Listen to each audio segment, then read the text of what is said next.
Hi everyone, Aaron here for Zollotech, and the iPad Pro M4, this is the 13-inch variant, has been out over 440 days at this point. I've used it just about every single day since it released, and I typically use this when I'm not editing video or using my iPhone. I'll use this to plan for different videos, maybe check different things online. I'll also use it for consumption as well with YouTube, research, news, and everything else. Basically, anytime I'm not using a Mac, I'm using this. And so now that it's been out over a year or more, I thought we'd talk about the overall durability, the design, the sustained performance, what it's like to use, battery life, and much more with the new updates with iPadOS 26 and everything else.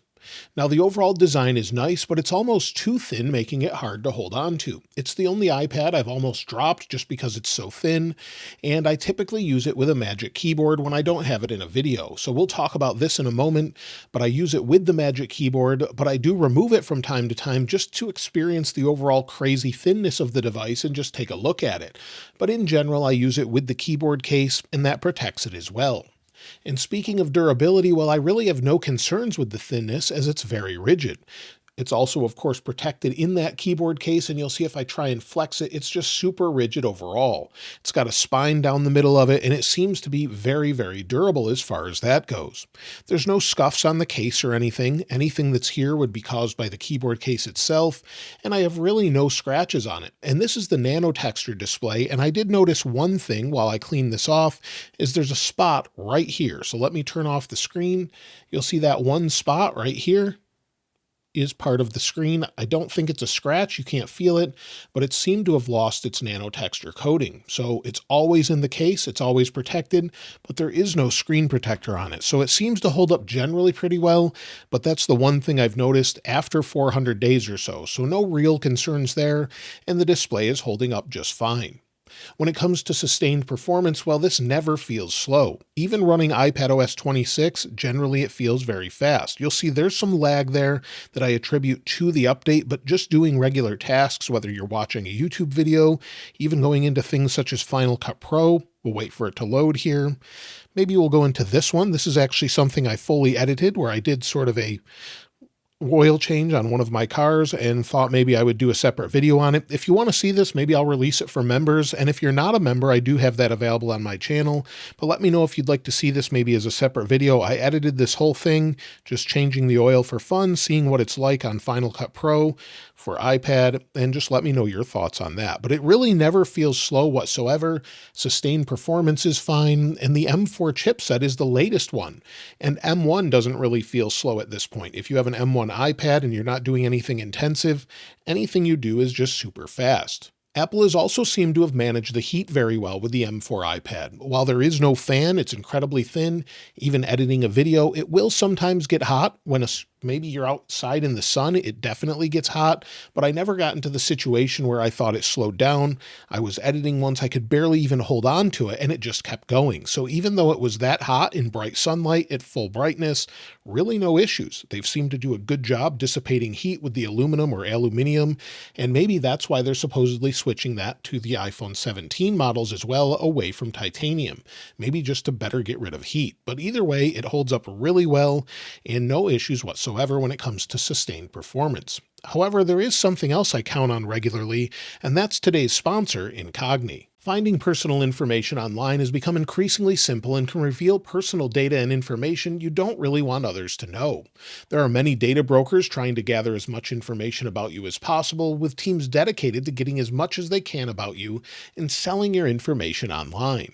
Incogni helps you remove your personal data online so it can no longer be easily exploited by data brokers and others. Within minutes of signing up for Incogni with my own information, such as my name, email addresses, home address, and phone numbers, Incogni immediately identified 10 websites with my information and had already sent removal requests.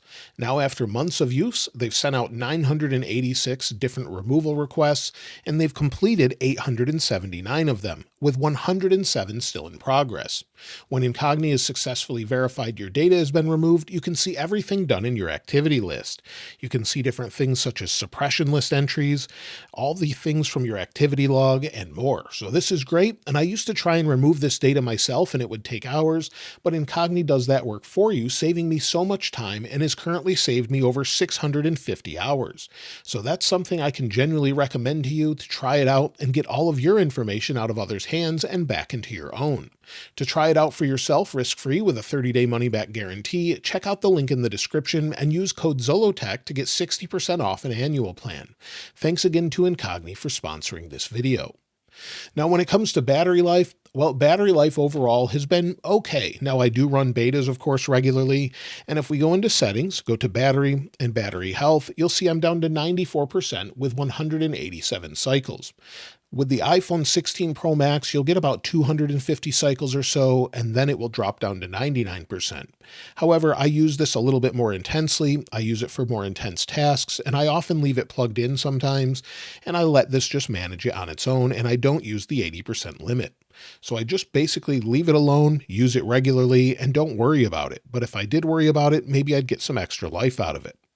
You can see, of course, my overall usage. Now, if we go into my battery usage, go back to maybe yesterday, you'll see it varies day to day, but I used 58% of the battery and only 3 hours and 50 minutes of screen on time, 1 hour and 21 minutes of screen off time.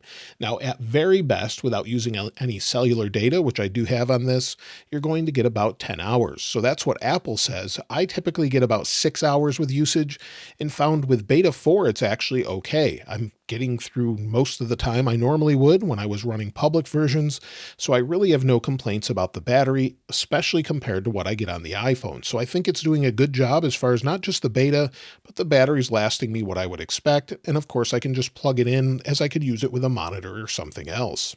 So basically it seems to be pretty good that way, but when it comes to the display, this is something that makes this iPad great. After using it after this time, it's something that I would love to have on all my Macs as well.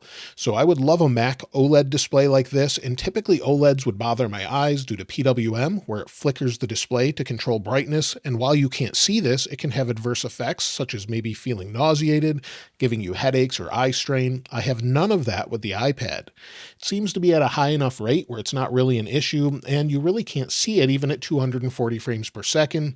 You really have to turn up the shutter speed on a camera like the one I'm using to actually see any of that. So it's at a high enough rate where it shouldn't really bother anyone's eyes. Of course, the display is super bright, incredibly bright enough to use it outside. No issues there with sort of their tandem OLED display where they're stacked and just super bright on their own. And there's no blooming compared to what we had with the mini LED display that we had before. You could use this maybe on a black display and it would just have this blooming effect and would really look pretty terrible. The nice thing is this doesn't have any of that. I have the Nano Texture display, which is subjective. Some people may not like it, but I really like it a lot. You'll see there's not really any reflections here. Even if I turn the screen off, you're not seeing a whole lot of reflections. So compared to what we would have with a typical display, I really prefer the Nano Texture, especially on the iPad and MacBooks. And so I think all of my future devices will have Nano Texture displays because it's what I prefer. Now, many people have asked, now that it's been out for a while, does it have any burn-in issues? And I haven't been able to find any whatsoever. If we go to a sort of off-gray background so we can check it, you'll see I have just this gray background and you can't see any burn-in whatsoever. There's none to be found and I haven't noticed it anywhere else. And I'll link this in the description if you want to try it for yourself, but I see no burn-in whatsoever. So really this is holding up very, very well. The graininess of maybe the Nano Texture display may be an issue for some, so if I bring it way up here so you can get a better look at it, you can see there might be a little bit of graininess, but I think Apple's done a great job with whatever they've done with this display to sort of get rid of most of that. In fact, I would say it's even better on the MacBooks now. The speakers are definitely the best ever on a tablet, so if you have another tablet and you're comparing it, I still haven't heard speakers as good as this, where we have resonance chambers, we have 4 different speakers, and they're just loud and very good overall. So I've showed that in different videos as well, but they sound really, really good. And let me play some sample music for you.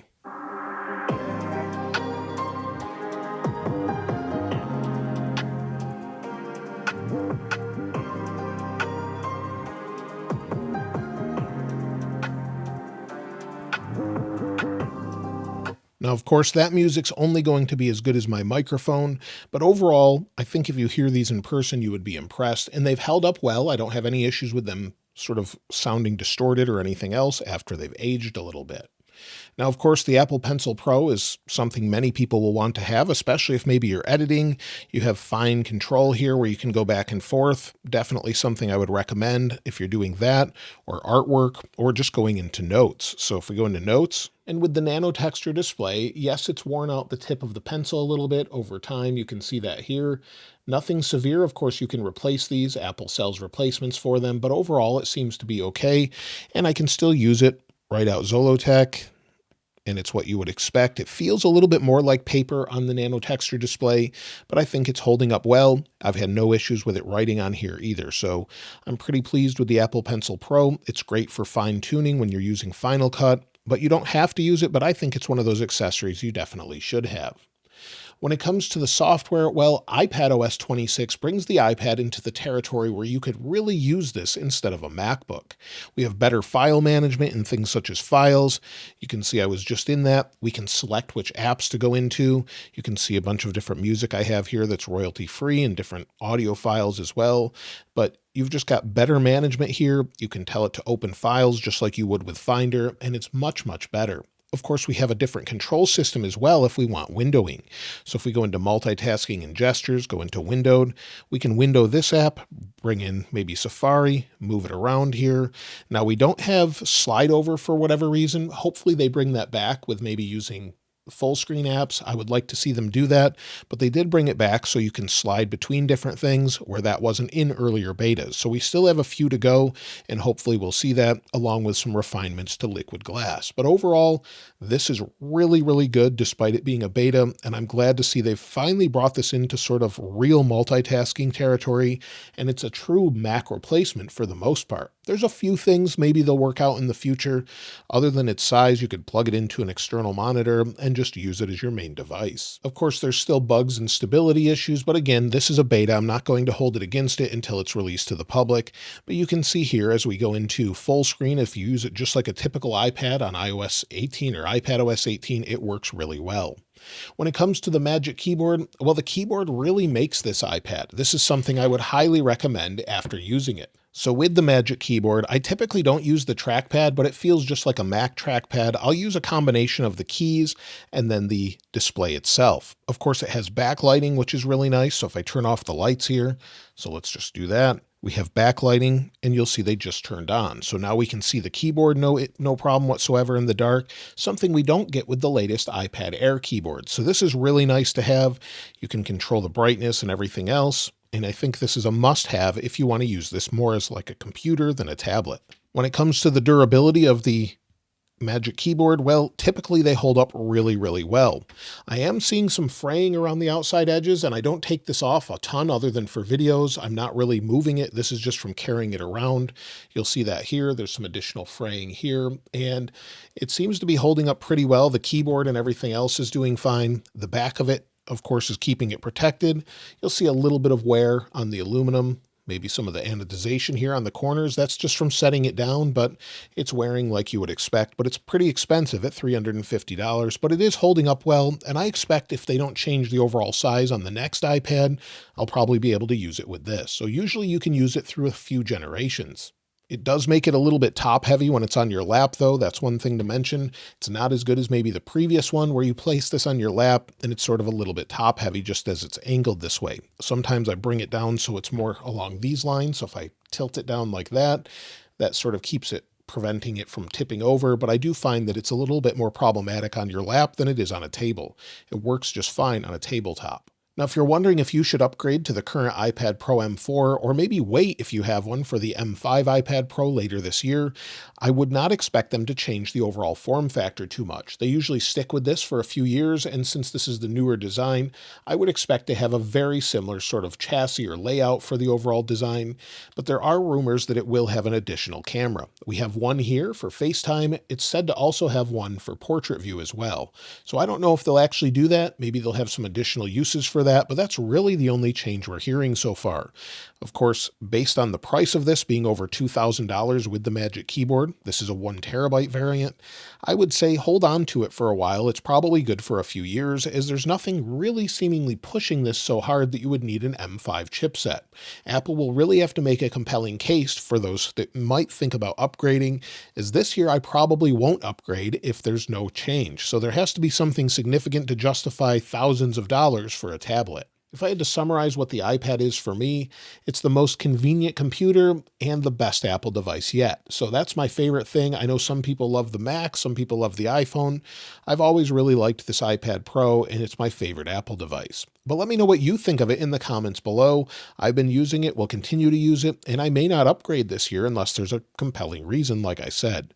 But again, let me know what you think of the overall experience, what you think of iPadOS 26 and all of the new updates.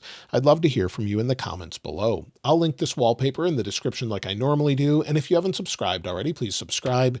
And if you enjoyed the video, please give it a like. As always, thanks for watching. This is Aaron. I'll see you next time.